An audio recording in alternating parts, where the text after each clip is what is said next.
I've wanted to start this music journey for such a long time, over 10 years now, and I feel like anyone, the reason I didn't was probably out of fear and like not wanting to be judged for my music, which is kind of the whole point when you're an artist.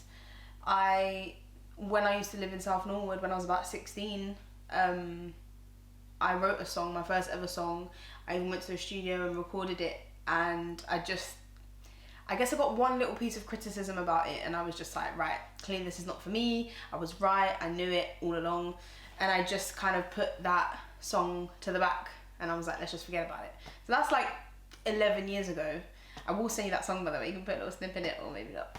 I still have it now, and even now I compare my music from then till now, it's like I should have realised back then I definitely had something, and I should have taken it forward and pursued it. And I think probably a lot of people feel like that about lots of different, you know, dreams of theirs. Maybe some people need like a push from someone to do it, or maybe they just have to push themselves. And I just think I finally pushed myself to do it. Tell them keep away, tell them get away, tell them keep away from me, tell them keep away. Coffee was definitely my thought out song. I was trying to think, I was doing a lot of think writing with that one, but I do love it. It's one of my favourites. All 5 of them are my favourite, but anyway. People like Coffee more than I thought they would. I guess I thought it was going to be solely for people that into solely music and chilled vibes, but a lot more people like it than I thought would, which is really good, obviously. And I think people like the concept of like, why did she choose coffee? Like, don't be asking me how I take my coffee. And it's like, I was trying to think of something else, as opposed to don't be asking about my private business, or don't be asking, you know, who I choose to get in a relationship with. I was like, what's something else that's really, really personal to me that I would think, that's none of your business? So I was like, choose coffee. I had coffee in my hand at the time. Shock.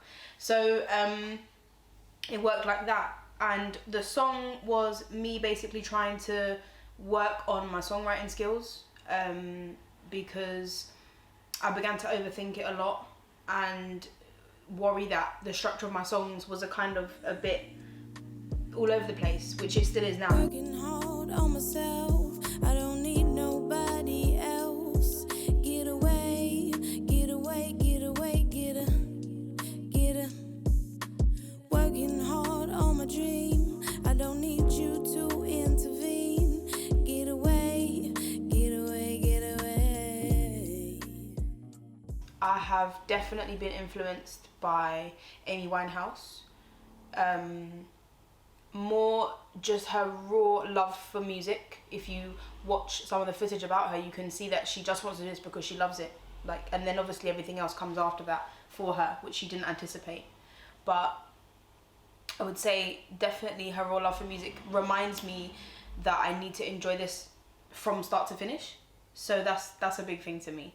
And I do love her sound, and her voice and her tone is so different and so raw and so individual. I grew up listening to Erykah Badu a lot with my dad, watching MTV videos, like mimicking the scenes from Bag Lady, watching Erykah Badu from then till now on Tiny Desk, and just always just something different about her. Those are the songs that I used to try and sing, basically. First of all, those were the songs I grew up trying to sing, other than like musicals and things like that. I was absolutely obsessed with musicals. So yeah, I would say those are my influences. Love a bit of Jill Scott, love a bit of Omar, love Adele. All these different, you know, similar sounding people with like just soulful voices that I love. And in terms of genres, like, I take a pinch from every single genre. I love them all. Like, I don't really think there's a genre that I wouldn't spend, you know, make time on or make time for. La, la,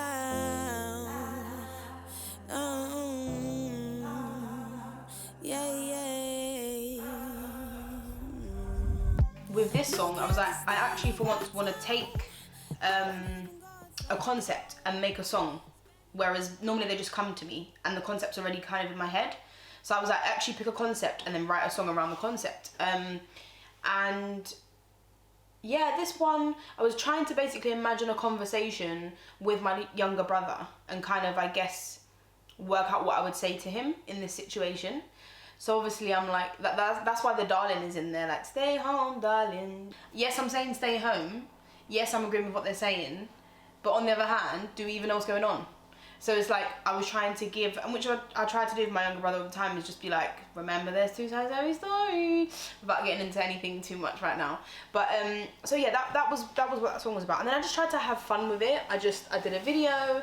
I made a video on my iPad with iMovie because I was like, I'm bored. I'm literally staying home, so what else can I do? I got everyone to try and get involved, which was a really enjoyable project. That was fun for me, definitely. And that's when I realised, again, going back to the doing it for fun, it's really, really important. If you're not enjoying it, you're not going to do it. And that's the fear before you get into music, for me personally, is like, oh, am I going to now look at this as like another job or another, just a thing I have to do? Is the fun going to be sucked out of it? And you got to keep the fun live and going, which is hard to do, definitely hard, but definitely possible.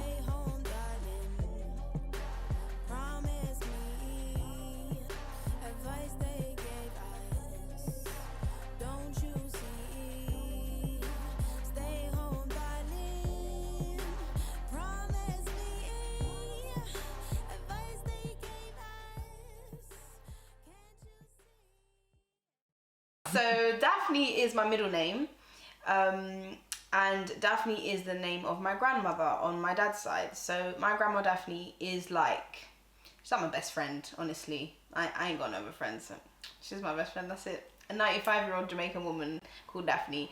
So she really reminds me to like take a step back sometimes and just reevaluate and just know that regardless of what's going on and all these other expectations and needs we have of ourselves, just to have the basic things in life, we should be grateful. So I just felt like I need to carry her through my music, definitely, to remind myself of these things and to remind myself to enjoy, you know?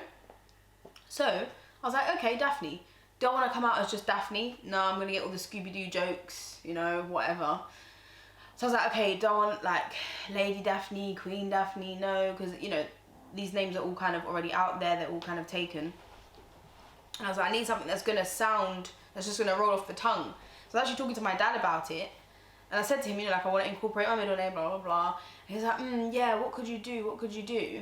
And he came up with, what about Duchess? And I was like, Duchess Daphne? I was like, all right then, John, yeah, go on then. So it just worked, it just clicked, and I was like, that's it. Like, I knew, I didn't go home and go, nah, but is it gonna, like, it just clicked for me straight away.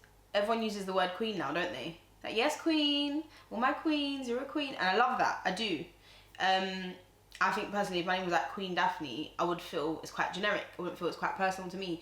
But it's definitely an affirmation of, you know, I need to remind myself that I'm royal, that I hold myself in high esteem, whether I'm Duchess or not, basically. And I think, yeah, it is a reminder for me, and also a reminder of like the quality of the content that I want to put out and the quality of what I want to produce and what I can produce. It's like, remember what that name is riding, like what this is riding on. What's the name? What's your idea behind it? We look at other people and we go, why do they think so highly of themselves? Sometimes to the extreme, don't we? We're like, why do they think so highly of themselves?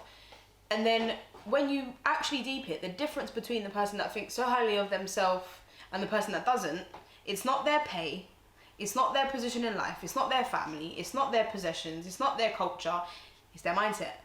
So the only difference between why he or she would feel that they are up here and deserve to be treated like this is because they say so, is because they decided, no, this is how I'm going to be treated, and you will follow, you know. So basically, lead by example. Like, people will treat you how you allow them to and how you think of yourself. So yeah, I think it's definitely that constant reminder. And when even when people say to me like, what's your artist name, and I say it, it's like, you got to say it with a bit of, you know, you got, yeah, it's Duchess Daphne, not like, yes, Duchess Daphne. So what was that? How do you spell it? Like, you've got to be certain, and you've got to be assertive about it. And also, I'm a very assertive person.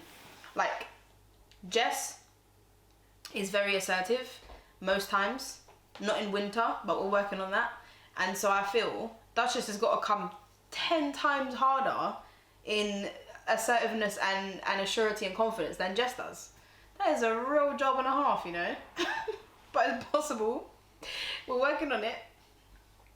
I'm just working on trying to be the best version of Duchess Daphne, but that involves being the best version of Jess. So it's like 2 jobs at once. It's a bit technical. And the next project that I'm bringing out, I already have the songs there.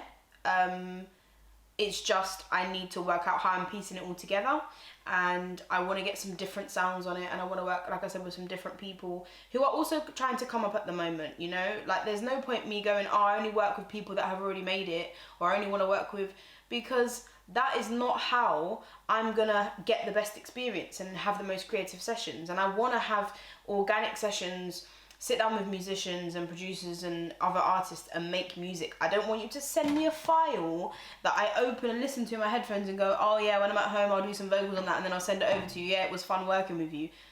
To me, that's not, I didn't wait 10 years in music to do that. So, you know, I know obviously everything's a little bit difficult face to face right now, but insofar as I can, yeah, I just wanna make raw music and see where it takes me and enjoy it. And that is where the gold is found, in those moments, you know. Like, when you ever watch documentaries of celebrities, like, you know, the really, really world-renowned celebrities that maybe might not be here anymore, when you watch their documentaries and you see sessions of them just making music in their element, it's something completely different. It's a whole different vibe.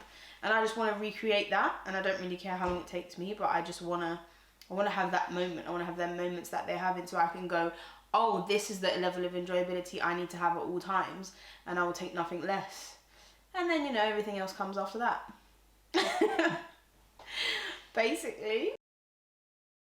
Really briefly about the intro and outro, because they have to be mentioned. Obviously they're not songs, they're not tracks, but they're technically physical tracks on there. I did at one point want to go into spoken word, and not like seriously, but I wanted to kind of put up a little bit of content, because I do sometimes write poems and think of you know, just random things I want to say, and y'all know I like to talk a hell of a lot, so I was like, why don't I just do poetry? That makes sense.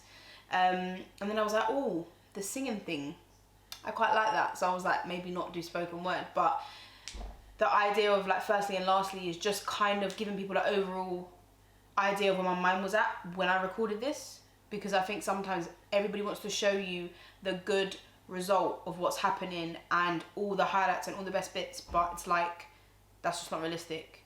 And I always want to try and stay like relatable and realistic, so I was just trying to give people a better insight to what I was thinking at that time and how I was feeling, you know, and be like, hey guys, relate to me, relate to my music, and let's go.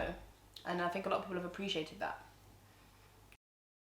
So guys, if you aren't already following me on Instagram, my Insta is official Duchess Daphne. Do give me a follow. I've got a little bit of content on there. I promise you I'm bringing you some more. That's what today's about. On Spotify as well, Duchess Daphne. My Belief project is out, and my new single Take It Back, featuring Silverstone. So do give it a listen. Let me know what you think. And again, YouTube, same name, Duchess Daphne. I have videos on there, but there'll be more coming to you shortly. So again, like, comment, share, subscribe, and let me know your thoughts. Thank you. Girl, you know it's 10:30. That's when she said, come and give me then. What's this? Do I see new beginnings? Or maybe we can start again. She stayed all night till the break of dawn. He prayed, Lord, I love what's going on. So late, but we ain't got no business in what's about to take the stand.